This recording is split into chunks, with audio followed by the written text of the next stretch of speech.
All right, everybody, welcome back to another weird here week of Come Get Some. Dr. Rips here in studio.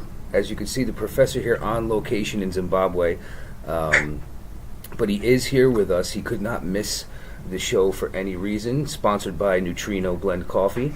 We are here to give you what happened last week in wrestling, predict what's going to happen this week, and all the stuff that we usually talk about in the usual hijinks. Just at a different location this time. But, Professor, how are you today? I'd like to order number 5 extra fries, please. We're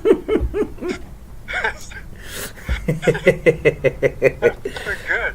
Hey, listen, we can't miss a week. We can't let our fans down, right? No, he'd be very sad.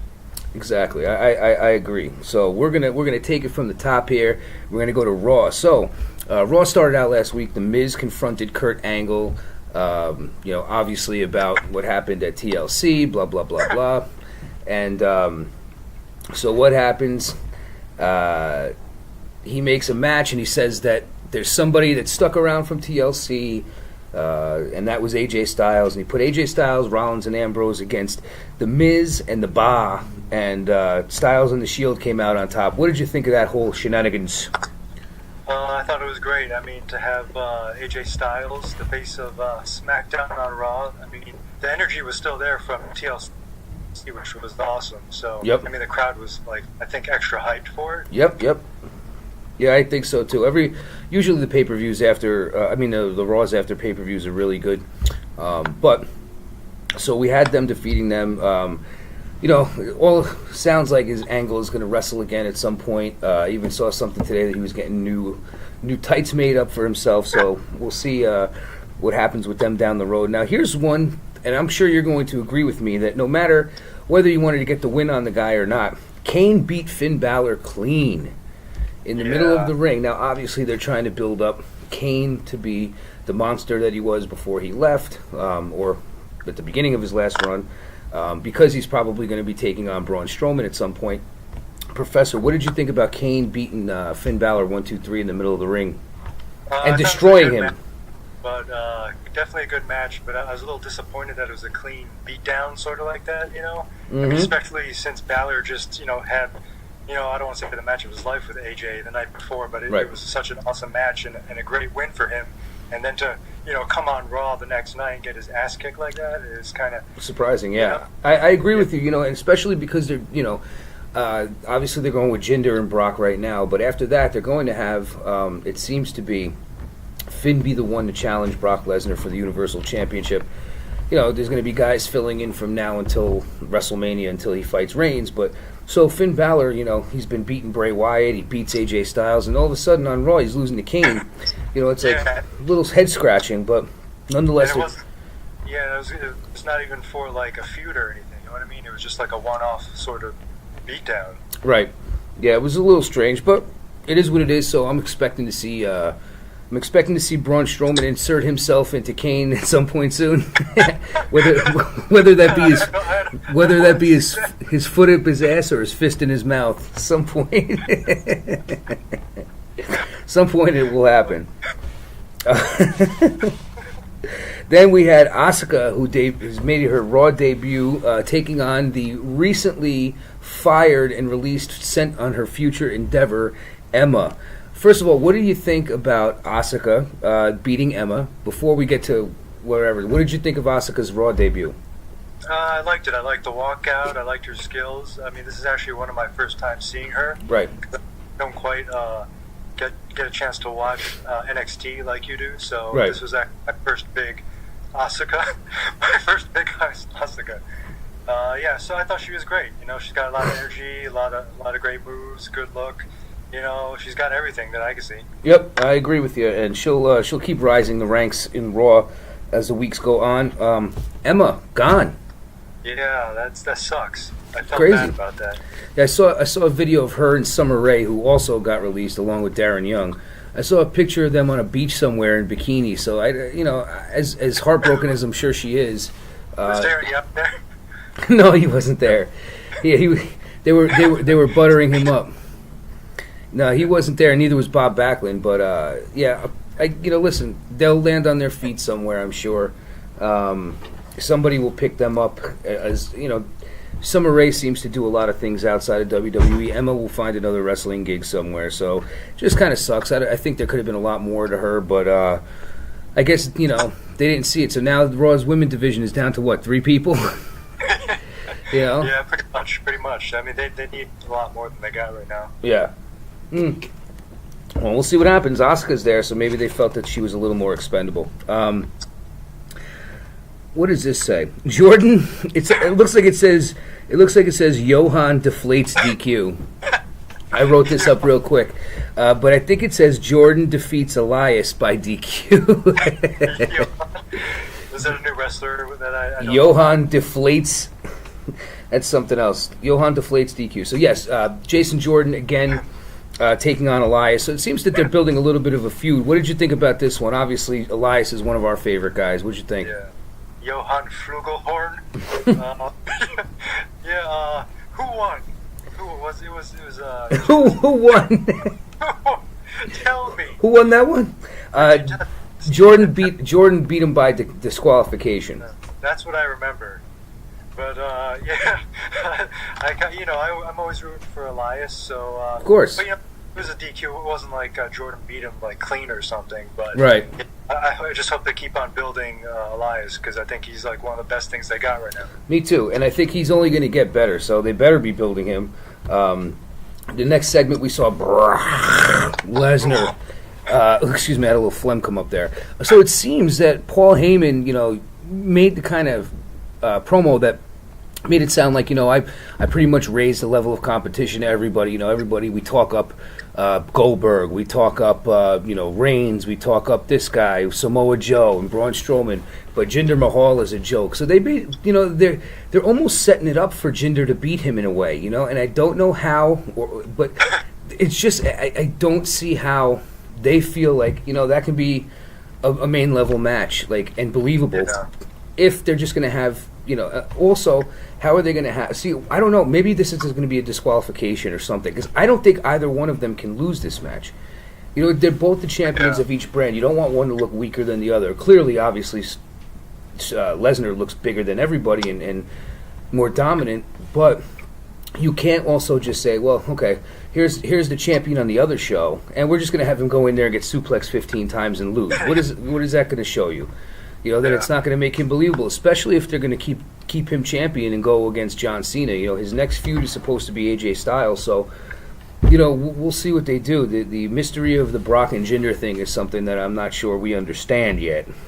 Yeah, and if Brock loses, it's going to be it can't be clean. I can't see Jinder ever be clean. And it doesn't have to be honest, but it's got to be something different. This is Survivor Series, so it's one of the 4 major pay-per-views, and it's got to be a debuting guy, or maybe, what I'm hoping for, and this just popped into my head, maybe Samoa Joe comes back and costs him the match because he hasn't been on TV and he's got a score to settle with Lesnar. Maybe he's not done with Lesnar. Who knows? And he hasn't been on TV. I don't know when he's supposed to come back with his injury, but maybe that happens. Who knows? So we'll see. But either way, Brock against Jinder, Survivor Series. Alicia Fox beat Bayley and Sasha to become the team captain of the Raw team heading into Survivor Series. That's going to face the 5-on-5 SmackDown women's team. What did you think about Alicia Fox? I didn't see that one coming at all. So I thought you were just going to say I didn't see that one. What was the result? The result, I like Alicia Fox. I think she's got a lot of potential, but I didn't see her winning that. Yeah, me neither. But there's this thing going around that she hasn't gotten a lot of respect. She didn't have any merchandise and all these things, and she's been there longer than almost anybody, and which is true. Her crazy character, is not the best character that they have going. So, didn't she just get her first shirt or something? Yeah, and that's because she kind of complained. But that's the thing. She's been there so long, but they kind of they build her up when they need to, and then she just becomes the girl that everybody beats, almost like the jobber. So, we'll see. Maybe, I think this was just a way to... What's the difference? She was going to be on the team. It was just something to do, I guess. Who knows? Maybe that's just their way of saying, here's a little something for you. We're not going to make you champ, but here's a little something for you. Now we had the Luchas against the Zo Train in a cruiserweight 15-on-15 match. What did you think of this one? I have no recollection. I'm not surprised. Yeah. Honestly, I don't. Was really good. Yeah, I don't remember this one either, to be honest with you, too much. It was such a cluster F of everything, so I really kind of am blanking out on exactly what happened in this one. But either way, you know what? I believe at some point Kalisto ended up hitting the Salida del Sol on Enzo after like everybody was kind of brawling outside and pinned him. So who cares? Angle came out at the end of the show to introduce the team that they were going to use for Raw, I guess for the 5-on-5 men's and women's matches. And what happens? He goes to introduce somebody, Shane McMahon's music hits, and they come out Shield style, and he's followed by not the entire, but probably like 3/4 of the SmackDown roster. Now they come into the ring and surround the ring, and Shane pretty much orders them to head in the back, and they pretty much cause destruction, almost like the Nexus did years ago on Raw. Came in, beat up anybody that they could find in the back. So like Dolph Ziggler and Bobby Roode are fighting side by side. Meanwhile, they fought last week on SmackDown. And, you got to suspend disbelief a little bit. I guess they're just kind of banding together for the good of the show. But so SmackDown attacks Raw. What did you think of the entire beatdown segment, the whole siege, and all that kind of stuff that followed, the melee? Actually, I thought it was worth it just for the look on Angle's face.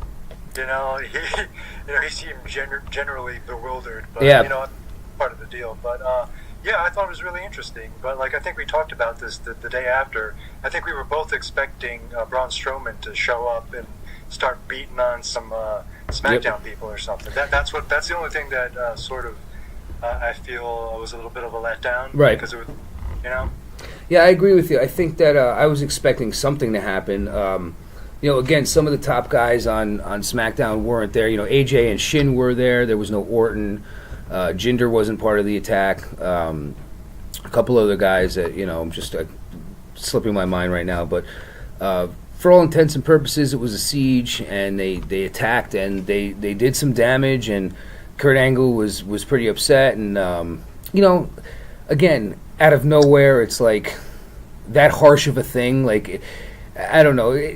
It's cool and everything, but at the same time, I feel like, okay, well, the next pay-per-view is this, so we're going to set up this angle by having everybody fight everybody, and when is Raw going to attack SmackDown back? And but honestly, it's a cool angle, but I was going to bring up another feud, and I'll talk about that in a minute, but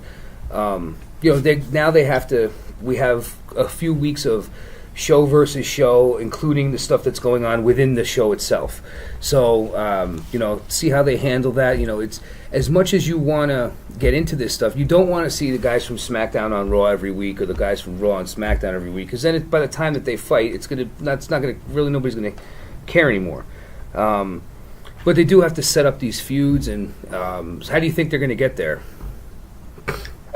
Very slowly, and just they've been kind of building feuds really kind of out of nowhere and quickly. So maybe not really slowly. Maybe they're just going to just throw stuff together. But we'll get to what happened or didn't happen on SmackDown the next night. Yeah, well, right, and so that's the whole thing. So on SmackDown started out with Shane coming out, obviously, and not addressing the siege. Sami Zayn comes out and proclaims that he and Kevin Owens are willing to take the team by the horns and be the leaders, and he basically says he doesn't need you, he doesn't need him, he doesn't want KO. They comes out and they buddy, they tag team on Shane, say some stupid things, but he makes a match for Sami Zayn against Randy Orton, and the winner of that would be on Team SmackDown. So were you waiting for Raw to come out? I was kind of. What about you? Yeah, absolutely. That's what I was waiting for the whole show, actually. Yeah, so at some point you were feeling like it was going to happen, but nonetheless, then we had a tag team match with Shelton Benjamin and Chad Gable, and they beat the New Day. So clearly, obviously, these guys are the new number one contenders.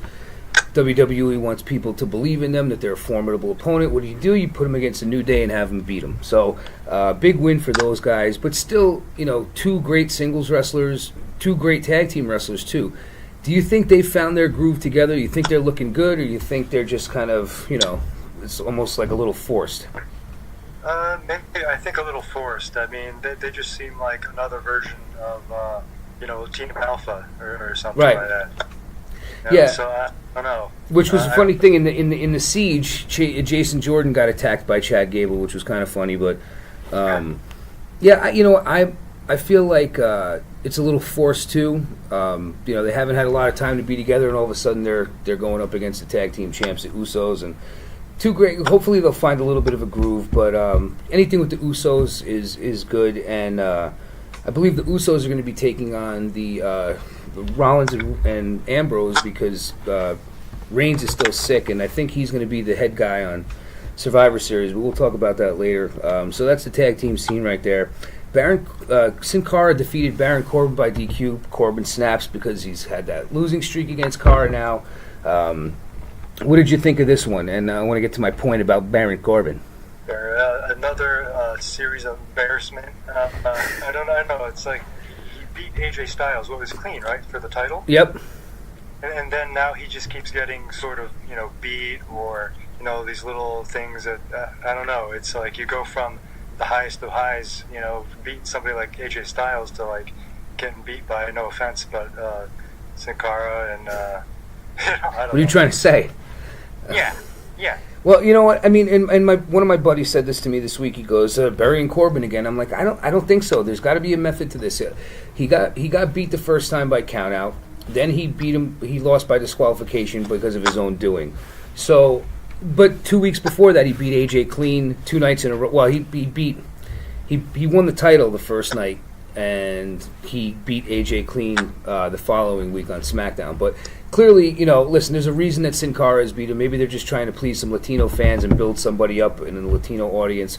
To me, I think it's just making a fresher opponent. Eventually, he's going to crush him. There's no chance that Sin Cara is going to beat him for the U.S. title at any point. So I'm not too worried about that. But here's what we got. Going back to what we were talking about the invasion and whatnot, it's cool. But then all of a sudden, you're like, okay, well, it's going to be The Miz versus Baron Corbin. And you're like, well, why do I want to see that? But to The Miz's, I can't think of the word I'm trying to think of. To The Miz's credit, today he blasted Baron Corbin. Baron Corbin made a little video, talking some smack and said something about Maurice, and The Miz came back and fired back pretty hard with a video himself, and he was cursing in it too, which was pretty funny. He said, "If you talk about my pregnant wife again, I'll shove your teeth down your effing throat." So it's pretty cool. So yeah, I mean, that gives a little bit of juice to it. So maybe they'll make some build for that. Maybe they'll show that on TV tonight. Who knows? But again, you've got the Usos going up against Rollins and Ambrose, which is a great match. But it's just being thrown together. Jinder Brock thrown together. Paul Heyman will make that great, and hopefully Jinder can contribute to that too. But we'll see where that goes. What do you think of Corbin against The Miz? I feel like The Miz, he's a heel, but sometimes he comes across like almost a baby face. So, it depends. Sometimes the crowd really seems to get behind him, even if he's a heel. So which is kind of great because he's getting a lot more respect now than maybe he used to back in the day. But he's still one of the best guys on the mic. Of course, that they got. He absolutely is. I think I think his value is there, and people realize it. I mean, the guy's been Intercontinental Champ a million times. He's still Intercontinental Champ. He's always on red carpets for things, so he's doing his thing. He's, he does, make things interesting. So, hopefully they can make something of these feuds in the next couple weeks. Jinder responded to Brock Lesnar and Paul Heyman. What did you think of Jinder's response in response to what Heyman said? Heyman. I thought if you look really quickly, if you pause it and then zoom in on his leg, you can see a trail of pee coming down from, he's scared. I don't know. He's doing a good. I thought he was for some reason more natural on the. Maybe it's just me, but I thought he was a little better on the mic in recent, the couple times I've seen him last. I think maybe he's starting to find his groove a little bit on the mic more. I mean, that's just me, maybe. I don't know. Maybe I'm seeing something else. But, I thought he responded well. Yeah, I thought so good. I thought so good. I thought so good. I thought so good. I thought so, too. And I also thought that he showed that he's not afraid of him at all. which is cool. You don't see that much, and he certainly has a lot of self-confidence, which is good. If he can pull off a win against Brock, I think that would do a lot of good for his character, even if he as long as he escapes in any way, without being pinned, if he doesn't walk out of there in a wheelchair, you know what I mean? Yeah, you don't have to beat Brock, you just have to escape. That's it, so I'm hoping that he has some kind of an out, because the actual match is too obvious of a thing to happen, you know what I mean? It's just too obvious. All right, you're throwing Jinder Mahal, who 5 months ago was a complete jobber. In the ring now with the biggest guy in the company arguably. So you're going to make the guy lose. Everybody knows he's not. Whatever. We'll see what they do. We've got plenty of weeks to talk about this one. Speaking of killing somebody, AJ Styles killed Samir Singh pretty much in about 3 seconds. What did you think of that beatdown? That quick beatdown? No, it would have been crazy if AJ lost somehow. He lost clean. But, yeah. It was a good little beatdown. I mean, happened about as good as you would think. Yep, I agree with you. There wasn't much to it. AJ killed him. And that's going to lead, like I said, up into AJ taking on Jinder after Survivor Series. We know the team captain for the SmackDown women's team will be Becky Lynch, as she believes she wins a fatal five-way. She won a fatal one. So they're giving her, so it's Alicia Fox against Becky Lynch's teams. What did you think about this one? I'm glad that Becky Lynch is doing something, because I feel like she sort of has been put on the back burner. Yeah, where's the steam? I missed the steam from her entrance. I know that's stupid, but I like the whole steampunk aspect of her character. I think it was a smart idea to put on her for her character. So every time she comes out, I miss the steam, just because I thought it was kind of cool. It was cool. I thought it was cool too. I like the whole thing. I like the whole get up and with her music and everything. But maybe it's just one of those things where she's not being completely featured right now. So you've got all these other girls who have these crazy entrances. You have to show Charlotte's with her majestic spin and her robe, and you got to show Naomi's because it's amazing. You got to Natalya just kind of walks out. Carmella doesn't really do anything. She moonwalks, but I mean so. I wonder if the steam costs money. I don't know.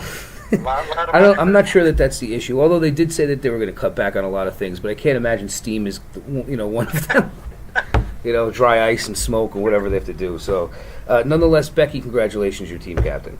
And then Orton in the main event beats Sami Zayn clean. Kevin Owens comes down, tries to interfere to no avail. So Randy Orton goes on to Team Zayn. There was a tweet I saw. Randy Orton eating some McDonald's breakfast yesterday or the day before, and he said something about having to put calories on, and he's training to fight Kevin Owens, meaning he needs to put on some pounds just like Owens did. And Owens responded yeah, I'm training for you. I'm watching paint dry. So I thought that was a great response from KO. But nonetheless, Orton beat Zayn. Orton's on the team. What'd you think of this one? I thought it was kind of cool because when KO came out, you kind of expected some sort of interference, and then for him to Randy to lose the match, but he actually didn't, and so I thought that was kind of a good swerve. Yeah, I thought so too, and I expected Orton to win from the get-go because I figure Zayn and Owens have some plans anyway. They'll probably be on the team in some way, no matter what, or they're going to be taking on Shane in some way, or who knows, something. So we'll see about that. But the biggest story out of SmackDown was the non-story, which was absolutely no retaliation from Raw. So at the end of the night, were you disappointed? What were you thinking? Yeah. What were you thinking? What was I thinking? I was eating a burrito, so I was thinking about... What's your name, Joe Forlano? Yeah. What? I was really disappointed. Super disappointed. Yeah, me too. But at the same time, they're obviously clearly building to the mystery of when they're going to strike. You're not going to know when it's going to come, but it's going to come at some point, obviously, and it's going to be bigger than what SmackDown did to them. So when do you think this will happen? Do you think it'll happen next week, or you think it'll happen closer to the Survivor Series? I kind of want it to happen either tonight or tomorrow. I want it to happen now. Right. I feel like it probably should have happened last week, so it didn't. It should happen this week. Sorry, I'm getting messages. I'm just swiping them away so they're not in your face. It's okay. You're popular. Please. They're probably Bleacher Report alerts about what's going on in wrestling. So yeah, I agree with you with whatever you just said. Now I want it to happen too. I'd like it to be something really cool where everybody shows up. Brock is there, and everybody is there. And I'm also hearing some rumors. Now we'll get into the rumor portion of the show. Also hearing some rumors about possibly inserting a special referee into the Jinder match. You like that insertion thing today, right? Putting a referee into the match for the Jinder Brock match to give it a little more flair, and the names that I've heard 3 names so far. The one most viable to me is John Cena, because that could start the feud going towards WrestleMania if he costs him the match in some way or something of that nature. But the other 2 I'm hearing were The Rock and Stone Cold Steve Austin. Now, I highly doubt that either one of those guys are going to do it. Would be awesome if one of them did. But what are your thoughts on that? Would you like to see any of those 3 guys referee this match? You said Stone Cold, correct? Stone Cold. Yes, absolutely. Pull up in the truck, throw some beers. That's what I would want to see. I would. I'd like to see that too. Anytime you can get Austin on TV is great. Anytime you can get The Rock on TV is great. I doubt The Rock will do it. Maybe Austin, but I would most likely think Cena, out of all 3 of those guys, would be the guy to do that. Especially with him having implications with Jinder further down the line. So we'll see if that happens. I did hear something cool today. The 25th anniversary of Raw, which will be January 11th, 2018. It will emanate from not only the Barclays Center in Brooklyn, but they will also do a simulcast at the same time, two venues at one time. The other one will be the Manhattan Center, which was the original site of Raw, a very small venue in Midtown Manhattan. And I've been there before. It's really, really small. Like a hot dog cart small? It's pretty small, man. It's really, really small. They can't fit more than a couple hundred people in there. And it was more of like a studio atmosphere, and they did Raw there for, I'm not sure exactly how long, probably the first couple months at least straight, if not even the first year. I don't remember. I used to go to Raw like early 90s in Westchester County Center in White Plains, so that at some point they changed it. But Raw emanated from there for a while, so 2 shows at one time. Shawn Michaels, The Undertaker, and Kevin Nash have already been named to appear on that show, so that'll be pretty cool. I'm trying to think of some of the other things that we've been hearing. Have you read anything of noteworthy? Absolutely not. So that's what happens when you're in Beijing. Well, no, I'm sorry, Zimbabwe. What did I say? I'm helping the pandas right now. You're the pandas. You're shaving bamboo. I'm not breeding with the pandas. I'm helping with the breeding. Woo! Yeah, so we next week we'll emanate back from the studio together, because I know you can't bear to see us apart. But it was still good to be able to get a show in today, albeit from half its studio, half in a secret location in the bowels of Zimbabwe. Professor, what else is going on, my man? Anything you got to share with the peeps before we go? I was thinking that if Raw retaliates, it would be funny if Kurt Angle shows up on SmackDown this week and walks up to what's his face, Shane, and instead of saying Under Siege, he just says something like Steven Seagal. And all hell breaks loose. Out for justice. Marked. Hold on. For death. Marked for death. That's right. Yeah. On deadly ground. That was Air Force One. That was the first thing I thought of when he said Under Siege was Steven Seagal myself. It's like, Steven Seagal? Are we naming Steven Seagal movies right now? I think we got most of them. I can't think of any that we Marked for Death, Out for Justice, Under Siege. Oh, God. They all have 3 names. Yeah. Three words. And they were all great, man. There was that one where William Forsythe was the bad guy. He had the mustache. There was the one where he had that big fight in the pool hall where he beat the hell out of the guys with the pool sticks. They all kind of run into each other for me. One of them, ended up being his wife. I think it was Katie. What the hell was her name? Seagal? Well, no, not Katie Seagal. Katie Seagal is Al Bundy's wife. Right? Kelly LeBrock. Kelly LeBrock, yeah. She was one of the chicks in one of them.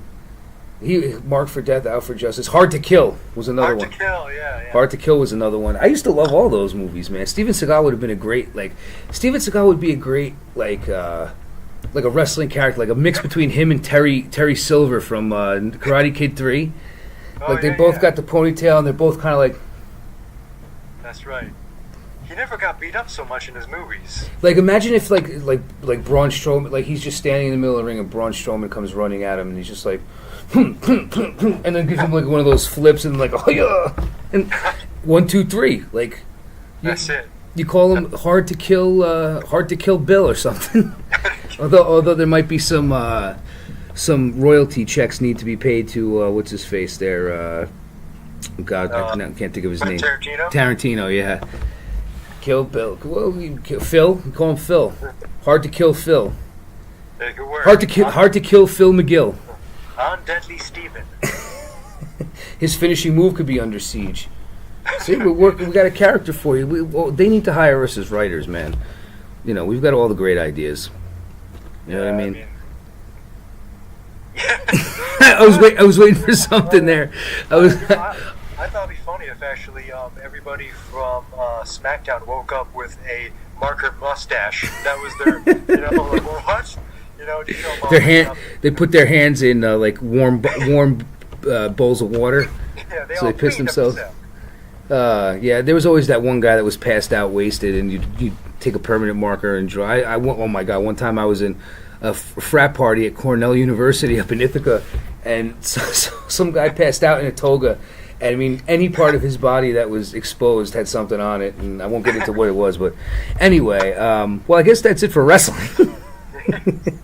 Well, this is a wrestling show? I forgot. Well, listen. Wrestling is just our passion, but come get some is what we do. Look, I can stick the lightsaber right at my nose. Ready? Does it burn? Oh, it burns, baby. All right. Well, for the professor on location in Zimbabwe, I'm Dr. Rips. We hope you've enjoyed the episode. Stay tuned for us next week back in studio together. Until then, for Professor Wolvie, I'm Dr. Rips. Come get some.